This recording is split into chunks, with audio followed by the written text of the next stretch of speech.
Quero convidar toda a igreja a mudar de posição. Vamos nos colocar de pé para a leitura da palavra. Filipenses 2, versículos 1 a 4.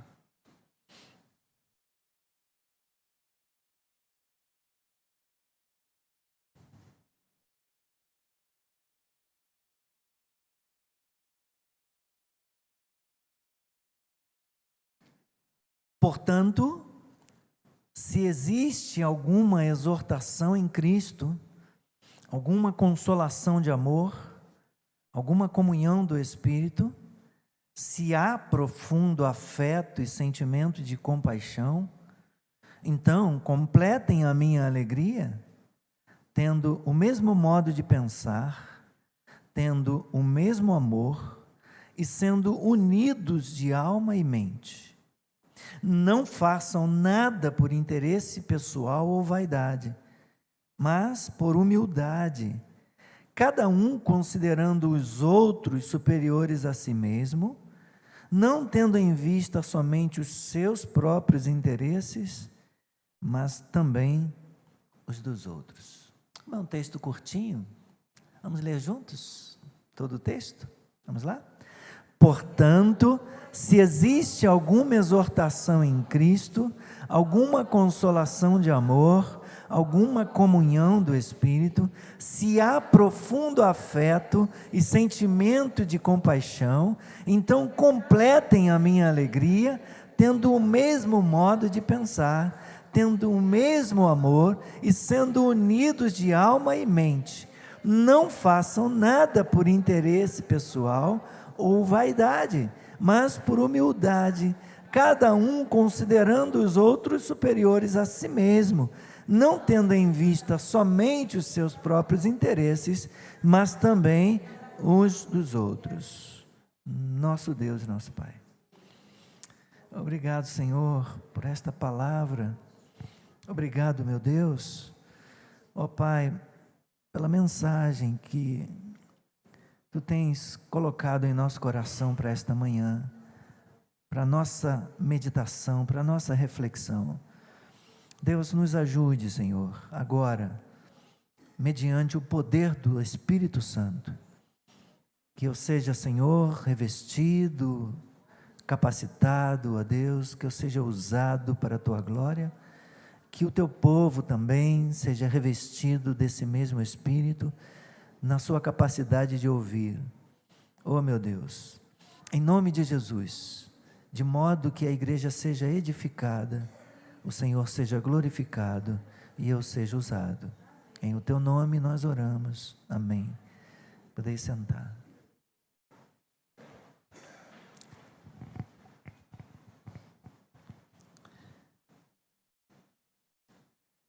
Esse texto é um apelo a união do corpo, a união da igreja, um apelo à união através da humildade pessoal.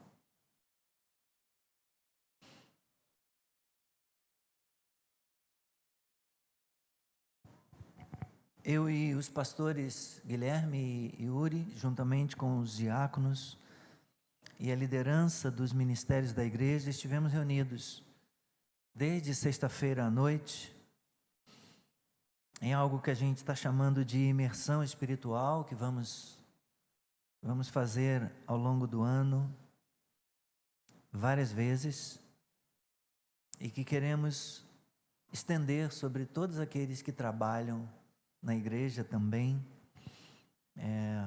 Teremos encontros juntamente com eles, para meditarmos na palavra, orarmos, jejuarmos, sentarmos à mesa para comer, termos comunhão e consagrarmos a nossa vida e também consagrando os projetos da igreja. Foi um tempo de bênção, como os demais, eu creio, serão também. E nesse final de semana, dentre alguns temas de nossas conversas, nós demos destaque à importância da nossa unidade como corpo de Cristo, o valor da nossa comunhão e a importância da nossa união, da nossa unidade. E é sobre unidade que eu quero falar com você nesta manhã. Esse é um texto importante, é um apelo, talvez o mais forte apelo possível à unidade cristã. Começa com um portanto, que significa que tem algo antes aqui, e de fato ele já deu ênfase à unidade antes de chegar aqui no capítulo 2, como a gente vai ter oportunidade de ver. Esses versículos 1 a 4, eles trazem esse apelo, esse importante apelo, forte apelo à unidade cristã. Infelizmente, o tipo de apelo que muitos cristãos parecem ignorar, que muitos cristãos parecem não levar a sério hoje em dia. No versículo 1, Paulo apresenta 4 razões para a nossa união. Ele diz: se há alguma exortação em Cristo, se há alguma consolação de amor, se há alguma comunhão do Espírito, se há algum profundo afeto e sentimento de compaixão, a gente deve se unir. A gente deve ser unido. No versículo 2, ele oferece, ele apresenta 4 formas de descrever nossa união. Tendo o mesmo modo de pensar, tendo o mesmo amor, sendo unidos de alma e unidos de mente. Então ele usa 4 figuras, 4 coisas para descrever a nossa união. No versículo 3, ele nos apresenta 2 coisas a ser evitadas e 2 coisas a ser seguidas.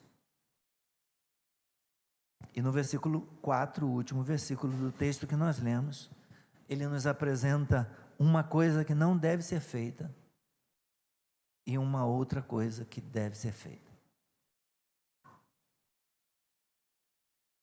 Temos esse desenho aí, portanto. Se existe alguma exortação em Cristo, alguma consolação de amor, alguma comunhão do Espírito, se há profundo afeto e sentimento de compaixão, de misericórdia, então completem a minha alegria, tendo o mesmo modo de pensar, o mesmo amor, sendo unidos de alma e mente. Não façam nada por interesse pessoal ou partidarismo, como diz outra tradução, ou vaidade, mas por humildade, cada um considerando os outros superiores a si mesmo, não tendo em vista somente os seus próprios interesses, mas também os dos outros. Pensar um pouquinho sobre o versículo 1 então. A palavra exortação, ela também tem o sentido de conforto, também pode significar encorajamento. Assim, tanto pode estar dizendo para nós que o conforto encontrado em Cristo deve ser compartilhado com os outros, quanto que Jesus nos exorta a ficarmos unidos, Jesus nos encoraja a ficarmos unidos. Como já lemos, João 17, 20 a 23.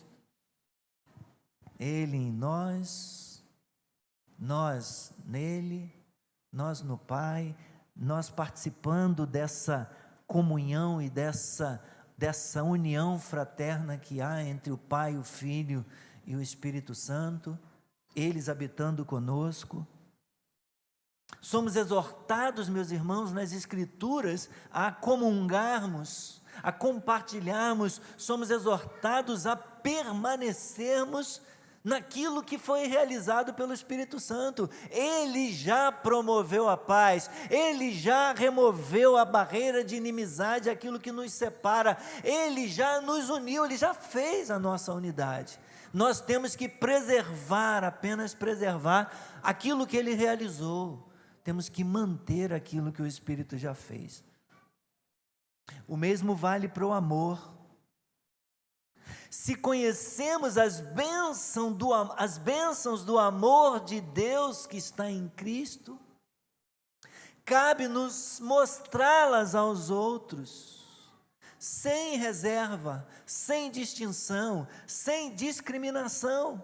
Se há, portanto, algum encorajamento em Cristo, e existe, se há algum conforto, compartilhemos o que recebemos com outros, que demos oportunidade para que outras pessoas também sejam confortadas nesse amor.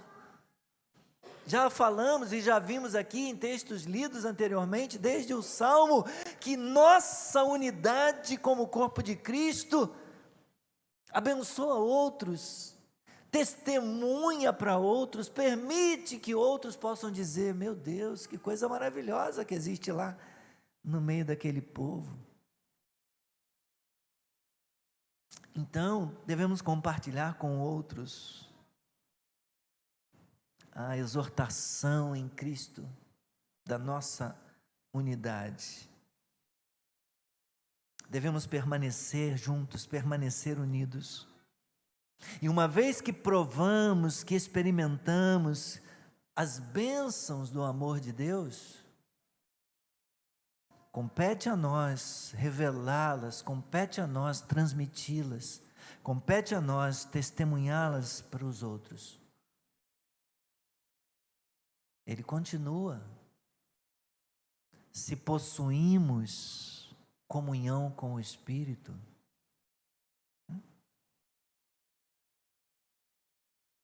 se há alguma comunhão do Espírito no Espírito, se nós temos isso, ou se nós desfrutamos da comunhão que o Espírito permite, que o Espírito concede para nós, daquilo que Ele realiza em nós, então existe, meus irmãos, então nós temos uma forte razão para vivermos em união.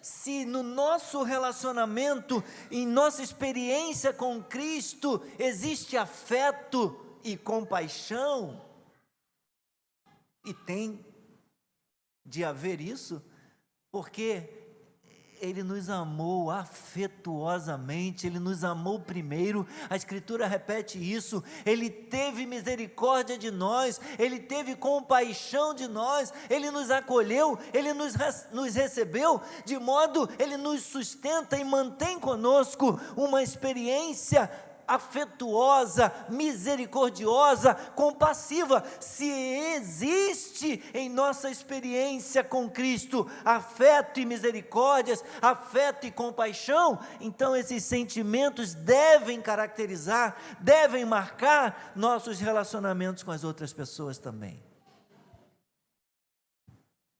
Então, se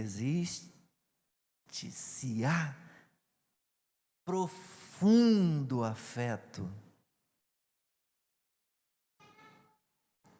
e sentimento de compaixão, então os de fora precisam, os outros precisam experimentar da nossa parte afeto e compaixão, sentimento de misericórdia e de afeto. Se adotarmos, meus irmãos, a atitude de Jesus, isso vai impactar tremendamente sobre o nosso relacionamento com as outras pessoas. Nós teremos o mesmo sentimento que houve também em Cristo, como Paulo vai falar um pouquinho mais na frente, no capítulo 2. Tende em vós o mesmo sentimento, tenham entre vocês o mesmo sentimento ou o mesmo modo de pensar de Cristo Jesus. Irmãos, essa unidade de Filipenses 2, 1,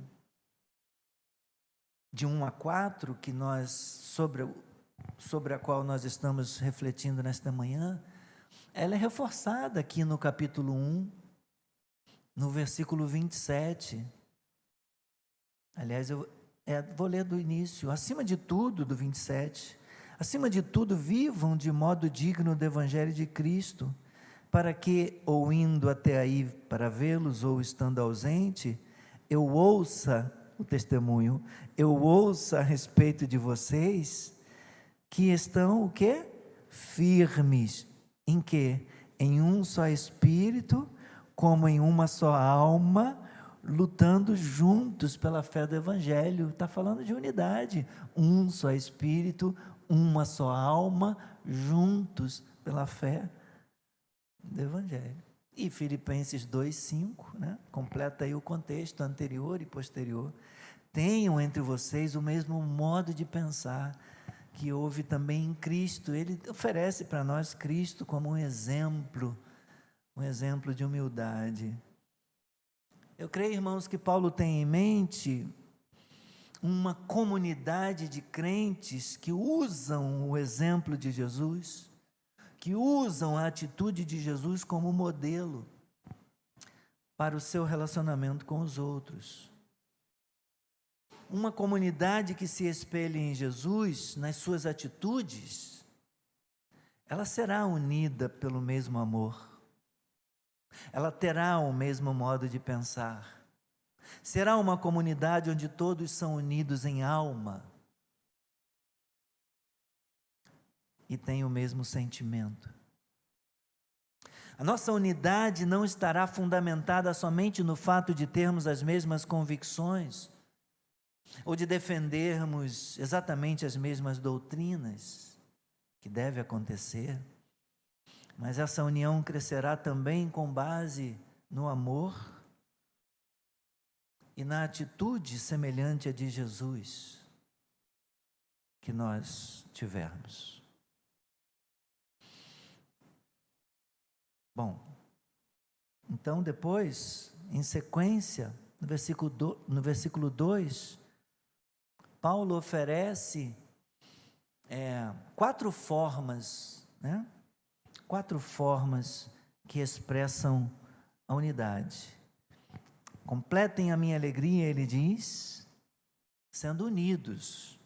Aí ele diz, tendo o mesmo modo de pensar, o mesmo amor, sendo unidos de alma e sendo unidos de mente. Meus irmãos, na verdade, as 4 frases são parecidas, são semelhantes. Há poucas diferenças entre elas. O que a gente deve observar é que por 2 vezes são feitas referências à mente e ao pensamento. E essa é uma ênfase encontrada em outros lugares nessa carta de Paulo. No versículo 5 do capítulo 2, já mencionamos, né? Tem o mesmo modo de pensar de Cristo. No capítulo 3 e no versículo 15, observe, por favor.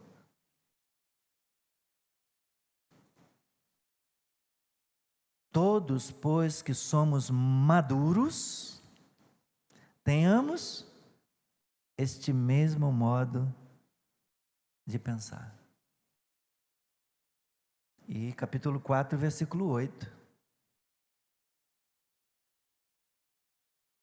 Finalmente, irmãos, tudo que é verdadeiro, tudo que é respeitável, tudo que é justo, tudo que é puro, tudo que é amável, tudo que é de boa fama, se alguma virtude há, se algum louvor existe, seja isso que ocupe o pensamento de vocês. Que essas coisas, esse tipo de coisas, não fiquem norteie o pensamento de vocês, preencha a mente, o pensamento de vocês.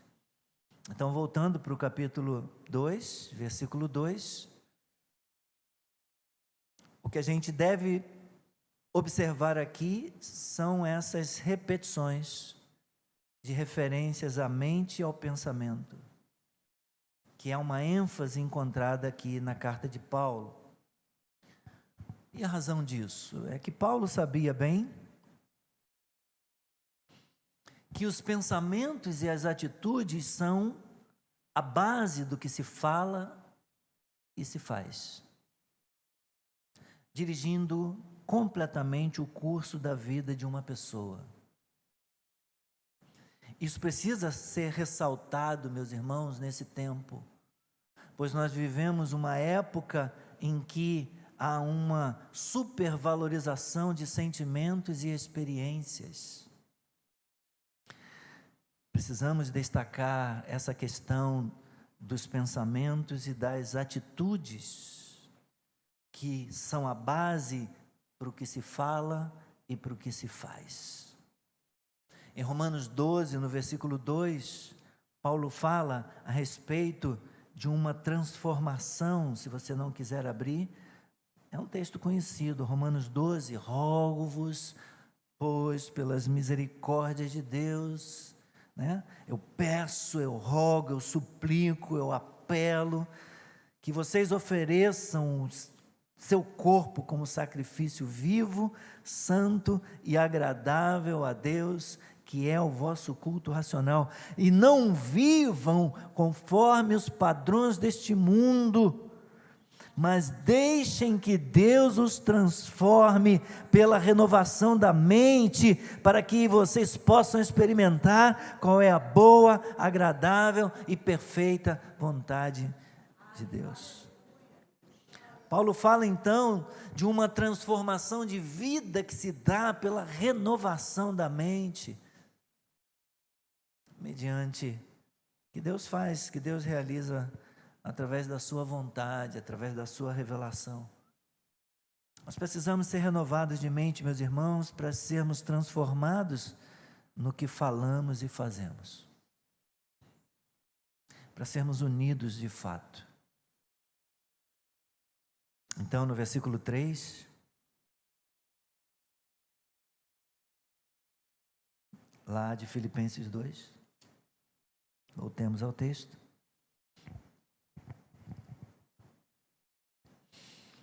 Paulo diz: não façam nada por interesse pessoal, e outra tradução diz partidarismo. Não façam nada por interesse pessoal ou vaidade, mas por humildade. Cada um olhando, tendo em vista, cada um considerando, levando em conta os outros superiores a si mesmo.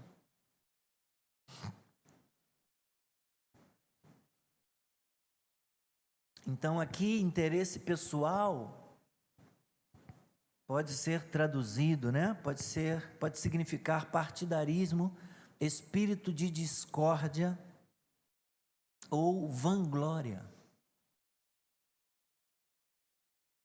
Todos estes, meus irmãos, têm em comum que são inimigos da comunhão. São impedimentos à união.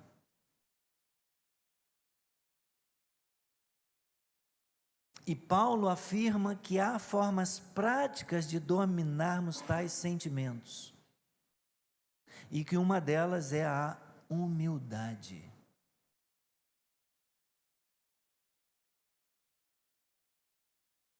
Não façam nada por partidarismo, não façam nada com espírito de discórdia, não façam coisa alguma por vanglória, por vaidade, mas por humildade. Cada pessoa deve considerar os outros superiores a si mesmo. Então, ele dá para nós um remédio para a desunião, o remédio para a vaidade, para a vanglória, o remédio para um espírito de discórdia e de partidarismo. O remédio prático é a humildade. Considerar os outros superiores a nós mesmos. E ajudaria um texto para nós, Efésios, um pouquinho atrás aí, Efésios capítulo 4.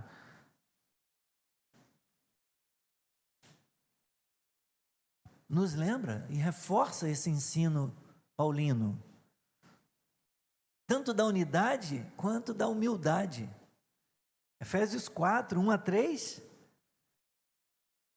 onde ele diz: por isso eu, o prisioneiro no Senhor, peço que vocês vivam de maneira digna da vocação a que foram chamados. Como? Com toda a humildade. Ninguém é chamado para viver uma vida de vanglória, de orgulho, de jactância, de vaidade. Não. A vocação com que fomos chamados é com toda humildade e mansidão, com longanimidade, suportando uns aos outros em amor, fazendo tudo para preservar a unidade do Espírito no vínculo da paz, preservar aquilo que o Espírito já fez, que é a unidade no corpo, que é a unidade das diferentes classes de pessoas, tipos de pessoas, num corpo único que é chamado de igreja. Significa também, meus irmãos, vermos as atitudes e pontos fortes dos outros, ao mesmo tempo que atentamos para as nossas próprias fraquezas, nossas próprias falhas e limitações.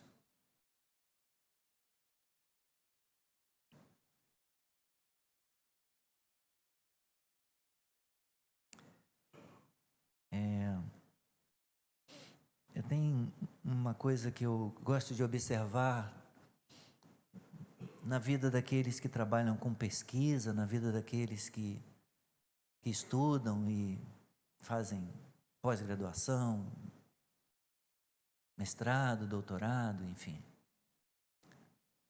É que você precisa citar outros. Você precisa pegar o artigo do outro, o projeto do outro, e você traz e coloca no seu projeto e você cita. E às vezes você vai dar uma palestra e quando você vai dar a palestra, chega lá, tem uma pessoa sentada lá, palestrando ou ouvindo as palestras, e às vezes pessoas que você coloca no seu projeto, no seu trabalho. Estão te ouvindo e aí você cita, como fulano de tal escreveu, publicou. Eu acho interessante essa coisa de você reconhecer o ponto forte do outro. Doutor fulano de tal, a pessoa, o professor ou professora tal, escreveu isso, isso e isso.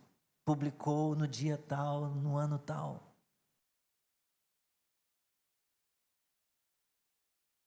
Você enriquece a sua vida, você enriquece o seu currículo, você enriquece o seu conteúdo usando conteúdo de outros. Reconhece ponto forte de outros. Então, tanto considerando os outros superiores a nós mesmos, como também vendo virtudes e ponto forte dos outros, ao mesmo tempo que nos lembramos dos nossos pontos fracos.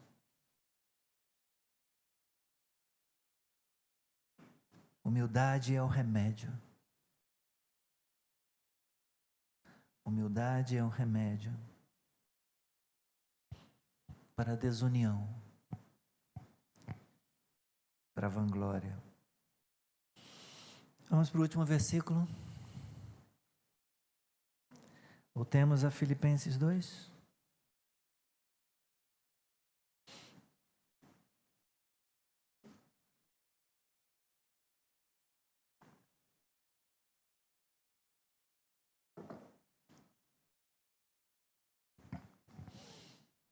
Paulo compartilha com a gente um bom hábito para ser cultivado.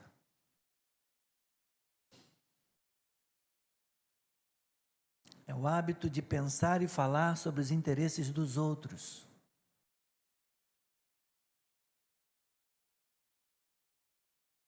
Em vez de cansar e aborrecer as pessoas falando sempre dos nossos próprios interesses. Às vezes nas nossas conversas a gente não dá oportunidade para os outros. A gente está tão cheio de si mesmo que a gente só quer derramar sobre os outros. A gente só quer falar de nós, do que é nosso. Quase não damos chance da outra pessoa falar. E se for contraditório, então, se falar alguma coisa diferente do que a gente pensa, do que a gente acha, entorna o caldo.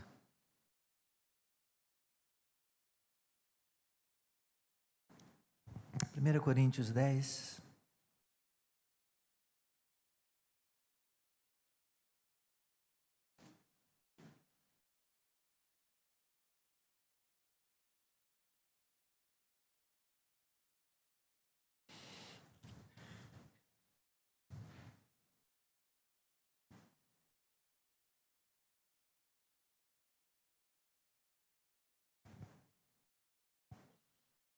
Primeira Coríntios 10, do 24 ao 33.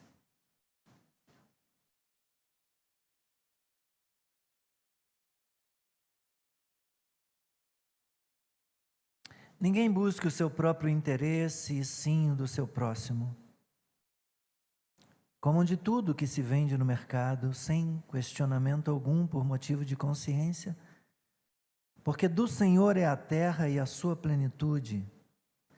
Se alguém que não é crente convidá-los para comer e vocês quiserem ir, comam de tudo que for posto diante de vocês, sem questionamento algum por motivo de consciência. Porém, se alguém disser a vocês, isso é coisa sacrificada a ídolo, não comam, por causa daquele que deu a informação, também por motivo de consciência. Agora você sabe. Consciência, digo, não a sua própria mente, mas a do outro. Pois por que a minha liberdade deve ser julgada pela consciência de outra pessoa? Se eu participo com gratidão, por que sou criticado por causa daquilo por que dou graças? Portanto, se vocês comem, ou bebem, ou fazem qualquer outra coisa, fazei tudo para a glória de Deus. Não se tornem motivo de tropeço, nem para judeus, nem para gentios, nem para a igreja de Deus. Assim como também eu procuro em tudo ser agradável a todos, não buscando o meu próprio interesse, mas o de muitos. Para quê? Para que sejam salvos.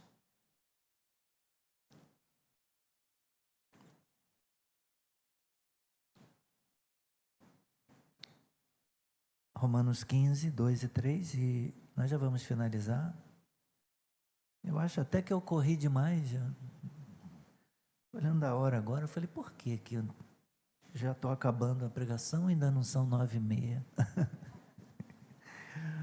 Falei Romanos 15, versículos 2 e 3.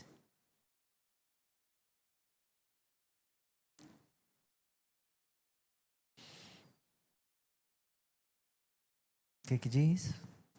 Portanto, cada um de nós agrade ao próximo no que é bom para a edificação.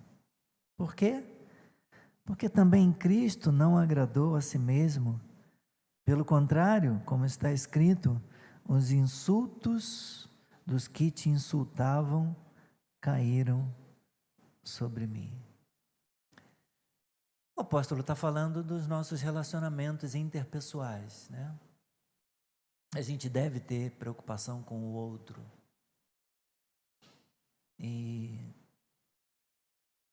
Eu não me preocupo em agradar ninguém. Nunca.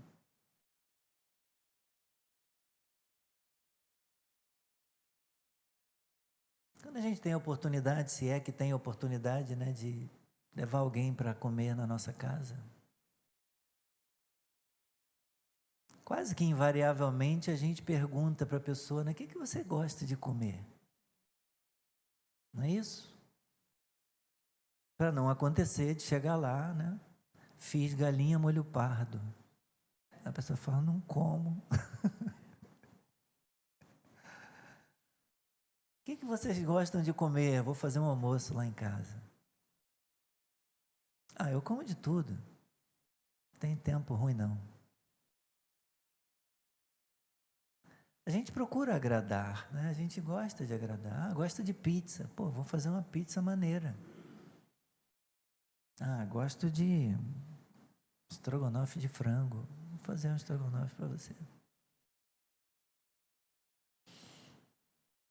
Então, versículo 4 lá de Filipenses 2, para terminarmos.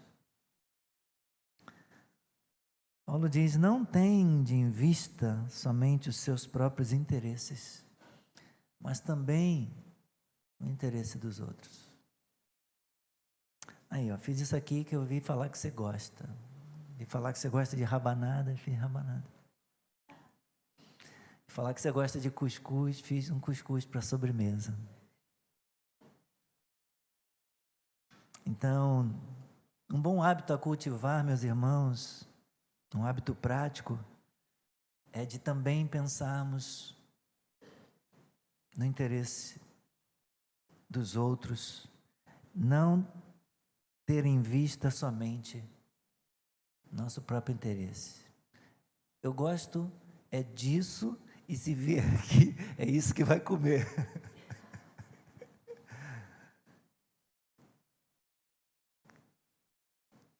Então, para finalizar, meus irmãos, se tivermos essa atitude,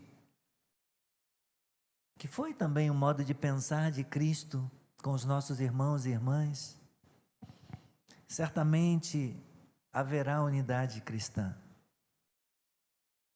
E seremos verdadeiramente um em espírito e em propósito. Assim como Jesus, viveremos para servir. E no serviço encontraremos, assim como Jesus, um caminho para exaltação por Deus, diante de Deus. Não é exaltação pessoal, exaltação da parte de Deus, louvor e glória da parte de Deus. Sem dúvida, isso era parte da visão total de Paulo, porque Jesus se humilhou, Deus o Pai o exaltou à mais alta posição. Para nós, como para Jesus, o caminho para cima, na verdade, é para baixo. Em nosso caso, como aconteceu com Jesus, Deus se alegra, Deus se agrada quando nos humilhamos no serviço aos outros, no relacionamento com os outros, no viver diário em comunidade. Aprendamos com o nosso Senhor, que sendo Deus,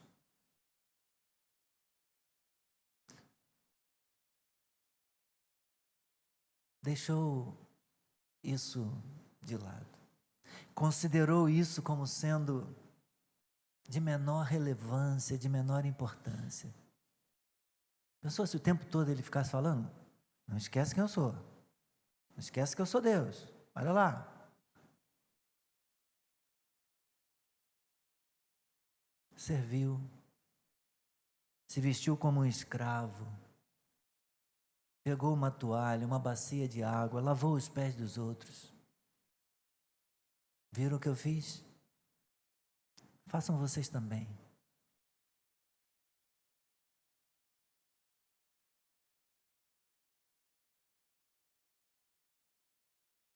Que o Senhor nos ajude, que Ele nos dê um espírito humilde, que Ele nos dê um coração quebrantado, capaz de valorizar o que há de bom e forte nos outros, nunca se esquecendo do que tem em si mesmo, de pequeno, de fraco. Essa é uma maneira de mantermos o nosso coração humilde diante de Deus. A glória seja ao Senhor, hoje e eternamente. Nosso Deus e nosso Pai, ensina-nos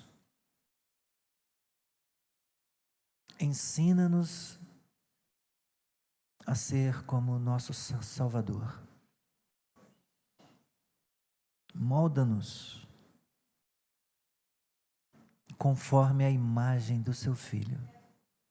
Aperfeiçoa-nos em humildade. E assim ajuda-nos a viver em unidade.